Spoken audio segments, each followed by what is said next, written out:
What happens when America's most beloved icon walks into a studio expecting warmth, and instead finds quiet condescension, thinly veiled mockery, and a host who mistakes arrogance for authority? This isn't a story about shouting. It's a story about restraint, about dignity, and about the moment even the kindest person alive decides, enough.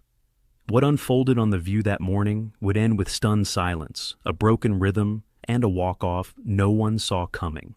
The studio looked exactly as it always did in wintertime: soft golden lights, a carefully arranged holiday backdrop, candles glowing behind the glass desk, wreaths framing the windows, and the unmistakable warmth that The View liked to project, especially this time of year. It was designed to feel safe, inviting, friendly. Dolly Parton noticed all of it the moment she stepped onto the set. She wore black sequins that caught the light without shouting for attention, her blonde hair styled just enough to be unmistakably Dolly, but softer than the stage persona people expected. She waved to the audience, that familiar smile instantly pulling applause from every corner of the room. Joy Behar watched her closely, not smiling, not frowning, just watching. Whoopi Goldberg leaned forward first, as she usually did, grounding the moment. "Please welcome the one and only Dolly Parton." The applause swelled again. Dolly nodded, placed a hand briefly over her heart, and sat down, folding her hands neatly on the table. 2. The View mug sat between her and Joy, ceramic barriers in a conversation that hadn't yet begun. "Thank you for having me," Dolly said warmly. "It's good to be here." Her voice was gentle, familiar, disarming. For the first few minutes, everything followed the script. Whoopi asked about Dolly's latest music project.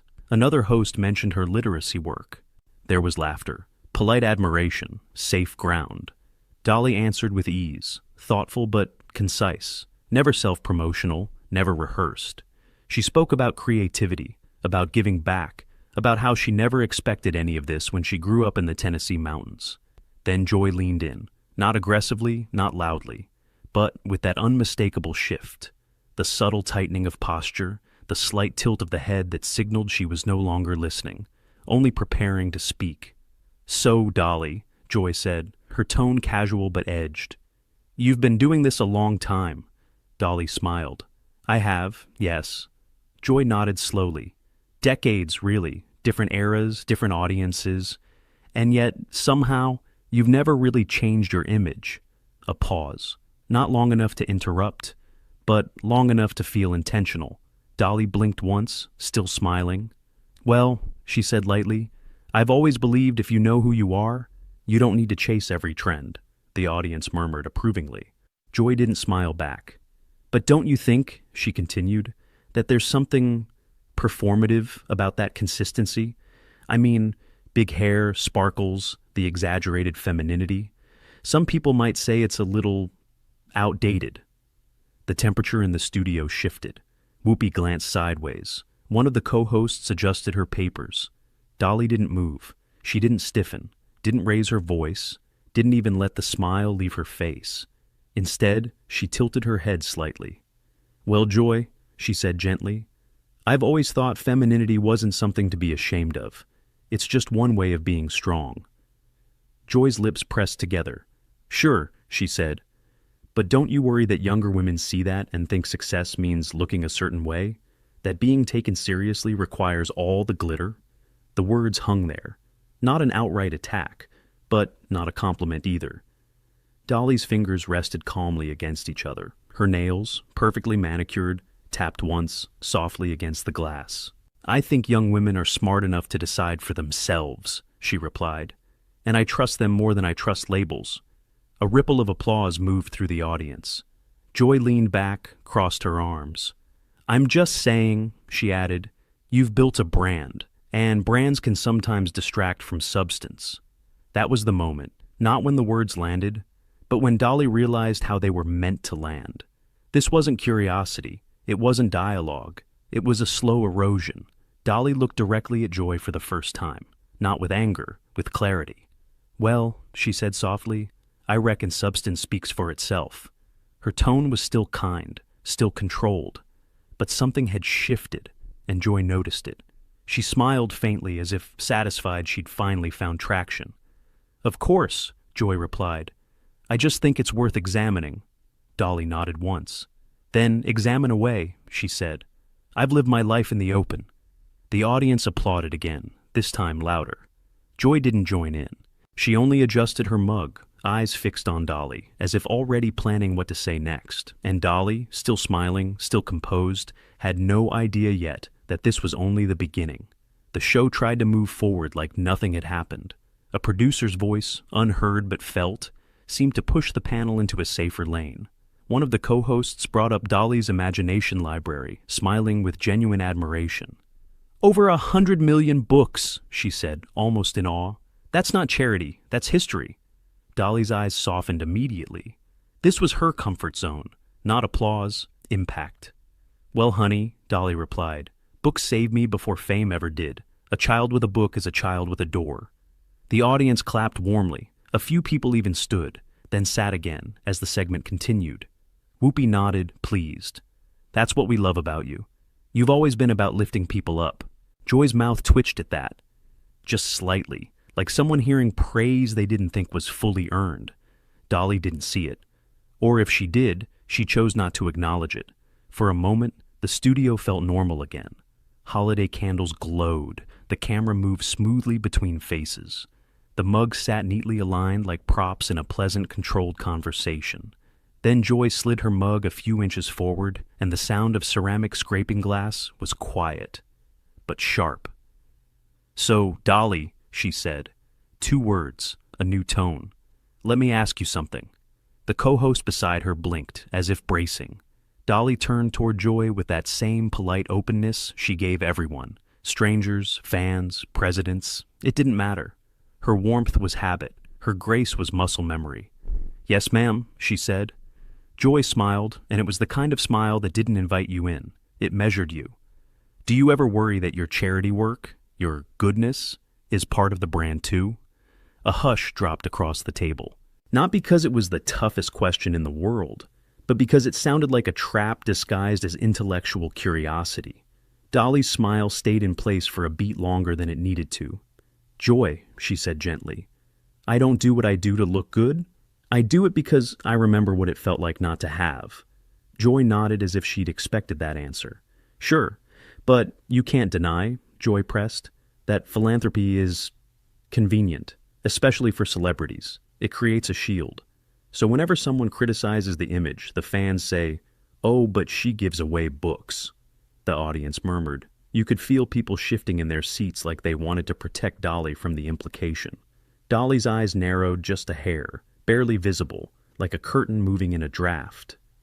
Well, Dolly replied, still calm, if my work helps people, then I don't mind if it helps my image too. But it wasn't built for that. Joy leaned in, delighted by the way the studio was suddenly holding its breath. Okay, but let's be honest, she said, voice sharpening. Your whole persona, sweet Dolly, kind Dolly, harmless Dolly, it's a performance, isn't it? Whoopi inhaled like she wanted to jump in, then stopped herself. Sometimes you let someone show themselves.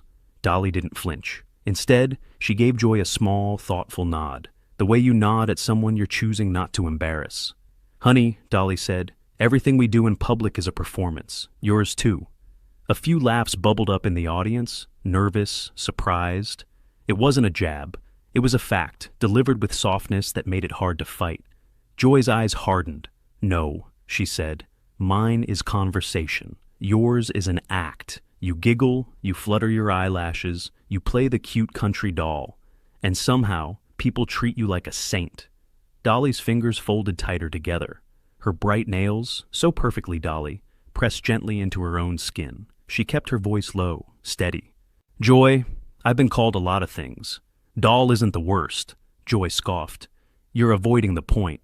I'm addressing it, Dolly answered. Maybe not the way you hoped. That line landed like a clean glass clink. The co-hosts shifted again. One looked down at her cue cards like they suddenly became fascinating. Another forced a small smile that didn't reach her eyes. Joy continued, sensing she was close to a viral moment. Here's the point. You present yourself as this symbol of empowerment, but your entire image is built around what men wanted women to look like for decades. Big hair, tiny waist, loud sparkle, It's not exactly progressive. There it was. Not curiosity, judgment. Dolly blinked slowly. When she spoke, her voice was still sweet, but no longer soft. "Joy," she said, "I didn't build myself to please men. I built myself to survive the world." Her words were simple, but they carried something heavier than the sequins ever could. Joy opened her mouth, ready to pounce again, but Dolly held up a finger, polite, measured, firm. "And before you decide what kind of woman I am," Dolly continued, "you might want to ask yourself something." Joy's face tightened. "What?" Dolly's smile returned, but it looked different now. It wasn't warmth, it was composure. "When you look at me," Dolly asked quietly, "do you see a woman who chose her own life? Or do you only see what you've been taught to resent?" The studio went still. It wasn't a mic drop moment yet. It was worse for Joy. It was a mirror. Joy's lips parted. She tried to laugh it off, but the laugh came out thin. "Oh, please," she snapped. "Resent? I'm just tired of watching grown women play dress-up and calling it empowerment." The audience gasped. The holiday set suddenly felt like a stage for something darker. Dolly's eyes moved from Joy's face to the camera, then back, and for the first time, you could see it clearly. Dolly wasn't trying to win. She was trying not to lose her temper. "Joy," she said, voice still even, "I've never asked you to like my hair." Joy shrugged. "Well, it's hard not to notice it." Dolly nodded slowly. "And I've never asked you to approve of my choices," she added. Joy leaned back smug again. "Then why are you so defensive?" Dolly paused. The pause was long enough to make the studio swallow. "Because you're not discussing my choices," Dolly said. "You're mocking them." Joy's face flushed. "That's ridiculous." "Is it?" Dolly asked, still quiet. "Or is that just what bullies say when they get called out?" The word bullies landed and rolled through the room like thunder. Whoopi's eyes widened. One of the co-hosts actually froze mid-breath.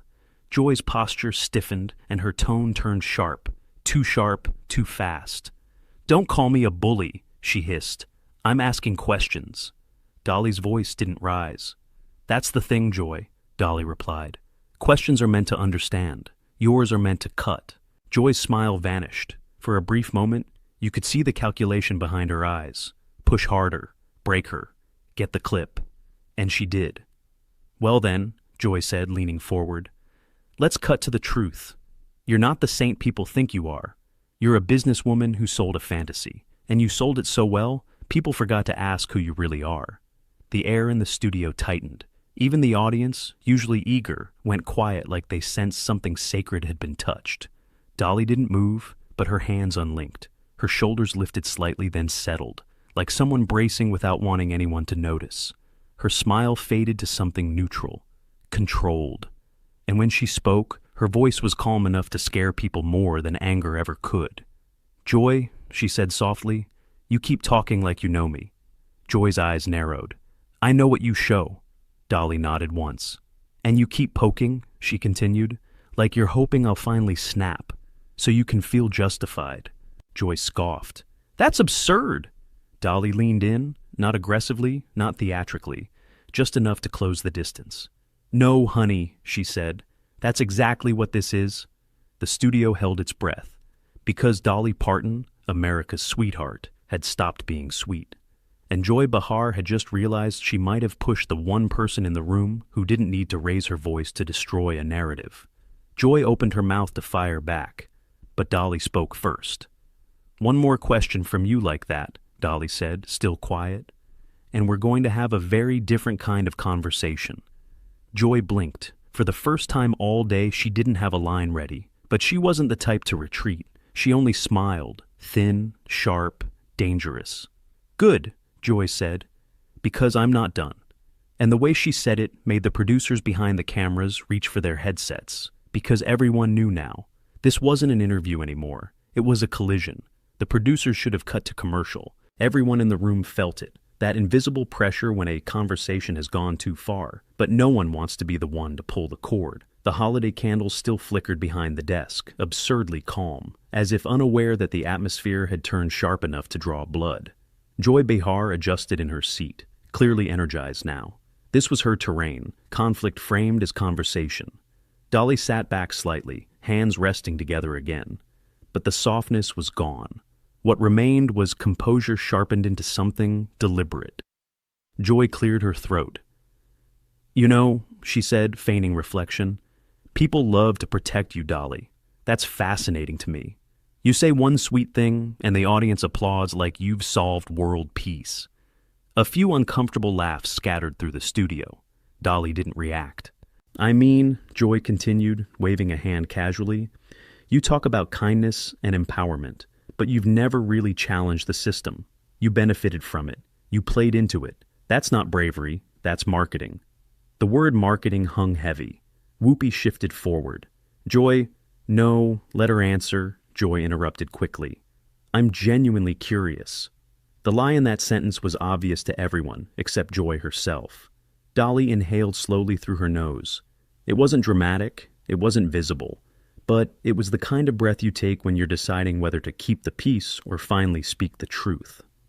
"I've challenged plenty," Dolly said calmly. "Just not the way you seem to prefer." "Oh?" Joy raised an eyebrow. "How so?" Dolly turned her head slightly toward the audience before answering, not for approval, but for grounding. "I challenge poverty by refusing to stay poor," she said. "I challenged illiteracy by putting books into children's hands. I challenged exploitation by owning my work." Joy smirked. "And you challenge beauty standards by exaggerating them?" A sharp intake of breath rippled through the audience. Dolly's eyes finally hardened. "Joy," she said, her voice still controlled, but unmistakably firm, "you keep confusing your opinion with authority." Joy laughed, a short, dismissive sound. "That's rich." "No," Dolly replied. "What's rich is sitting behind a desk judging women's lives from a distance." The applause this time was louder, more confident. People were no longer unsure which side they were on. Joy's smile vanished completely. "You're deflecting," she snapped. "This whole persona, this 'I'm just a sweet country girl' act, it's manipulative. You use charm so people won't question you." Dolly leaned forward slightly, her elbows just brushing the table. "Let me be very clear," she said. "I've never asked anyone not to question me." Joy folded her arms. "Then answer this honestly. If you're so empowered, why cling to an image that was designed by men?" That was the line. Not because it was new, but because it was relentless. Dolly stared at Joy for a long moment, long enough that the studio went completely silent. Even the crew behind the cameras stopped moving. When she spoke again, her voice was steady, but stripped of warmth. "I didn't cling to anything," Dolly said. "I chose." Joy scoffed. "You call that choice?" "Yes," Dolly answered. "Because choice doesn't have to look like yours to be valid." Joy shook her head. "You're romanticizing conformity." Dolly smiled faintly, not kindly. "And you're weaponizing contempt." The words landed with surgical precision. Joy opened her mouth to retort, but Dolly didn't let her. "You know what bothers me most, Joy?" Dolly continued. "It's not that you don't like my hair. It's not that you don't respect my work." Joy rolled her eyes. "It's that you keep talking like there's only one correct way to be a woman, and surprise, it just happens to look like you." The studio erupted. Applause broke out before anyone could stop it. A few people even stood. Whoopi exhaled sharply, half impressed, half alarmed. Joy's face flushed crimson. "That's absurd," she snapped. "You're projecting." "No," Dolly said quietly. "I'm observing." Joy leaned forward now, voice raised, irritation bleeding through her words. "I'm tired of women like you getting a free pass because you smile and donate money. You don't get to avoid scrutiny just because people find you likable." Dolly nodded slowly. "And you don't get to disguise hostility as scrutiny just because you enjoy tearing people down." Joy's jaw tightened. "That's insulting." Dolly met her gaze without blinking. "So is being called a cartoon. So is being reduced to my appearance. So is having my life's work dismissed as a costume." The room was electric now. This wasn't daytime TV anymore. This was a reckoning. Joy raised her voice further. "You want honesty? Fine. I think your whole image infantilizes women. I think it tells them they need to be cute to be accepted. And I think it's irresponsible." The silence afterward was brutal. Dolly's expression didn't change, but something behind her eyes did. She straightened her jacket slowly. deliberately. "You don't get to tell women what empowers them," Dolly said, each word measured. "Not you, not me, no one." Joy laughed bitterly. "Spare me the lecture." Dolly's voice dropped lower.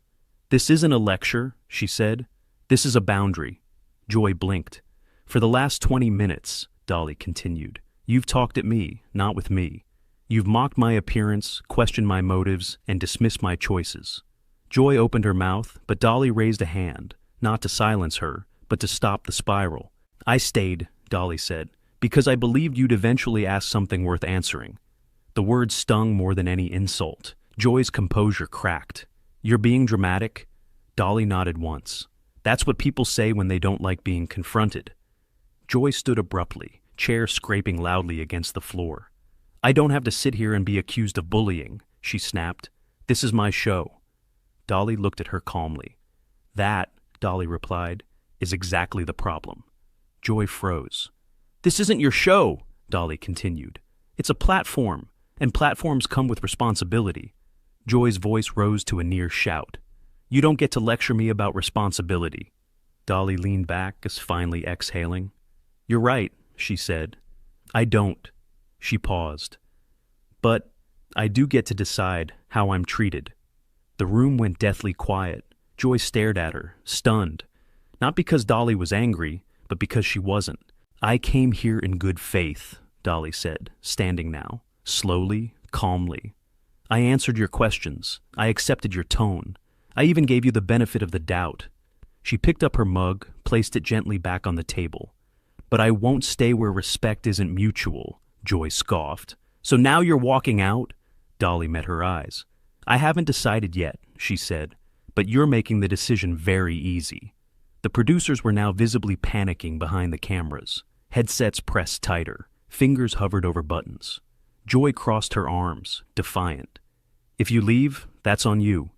Dolly smiled, sadly this time. "No, honey," she replied. "That's on you." The audience erupted again, louder than before. Dolly turned slightly toward Whoopi. "Thank you for inviting me," she said sincerely. "I'm sorry it turned into this." Whoopi nodded, clearly torn. "So am I." Joy's voice cut in sharply. "We're not done."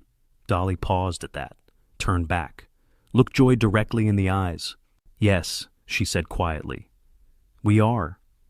And for the first time since the interview began, Joy Behar had nothing to say. Not yet. But everyone could feel it coming, because Dolly Parton hadn't walked out. Not yet. And when she finally did, it would not be quiet. Joy Behar broke the silence first. "You know what?" she said sharply. "If you can't handle tough conversation, maybe you shouldn't come on a live show."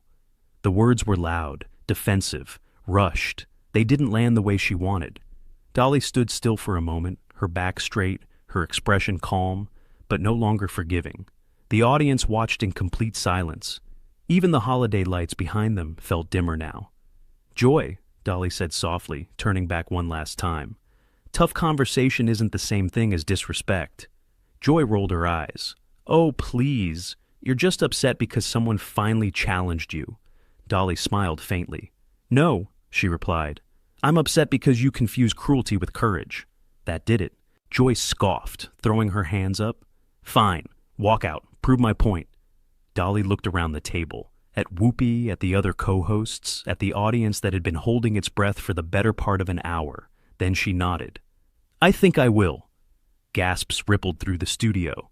Dolly reached for her microphone, unclipped it carefully, and placed it on the table. Not angrily, not dramatically. Gently, like she was setting down something that no longer belonged to her.